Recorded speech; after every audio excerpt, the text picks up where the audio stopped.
Hello guys, welcome back to our mini vlog. আজকে আমি ছোট্ট করে একটা ব্লগ দেবো আপনাদের।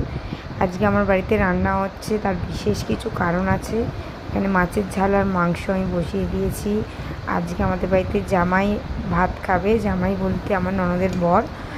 উনি জামা ষষ্ঠীতে আসেনি, তাই ভালো মন্দ খাবার করে ওনাকে দশরের পরের দিন খাওয়ানো হবে। তো ওনার খাবার রেডি হয়ে গেছে, উনি খেতে বসে গেছেন। উনি খেতে ভীষণ লজ্জা পায়, মুখ দেখাতে চাইছে না, কিছুদিন মুখ তুলবে না, লজ্জা পায় ভীষণ। যাই হোক, আমি সব কাজ সেরে বাসন টাসন মেজে আর আমি বেরিয়ে গেছিলাম আমার বরকে নিয়ে একটু চুল কাটতে। ওর তো একটুকু ইচ্ছা ছিল না যে আমি চুল কাটি, বিকজ ওর লম্বা হেয়ার খুব পছন্দ, আর আমিও চুল খুব ঘন ঘন কাটি না, আমারও লং হেয়ার খুবই পছন্দ। আর আমরা চলে গেছিলাম চুলটা এখন কাটবো বলে। চুল কেটে এসে আমরা এক জায়গায় বেরোবো সবাই মিলে। তো আমাকে তো খুব বকছে, মুখটা গোমড়া করে রেখেছে আমি চুল কাটছি বলে।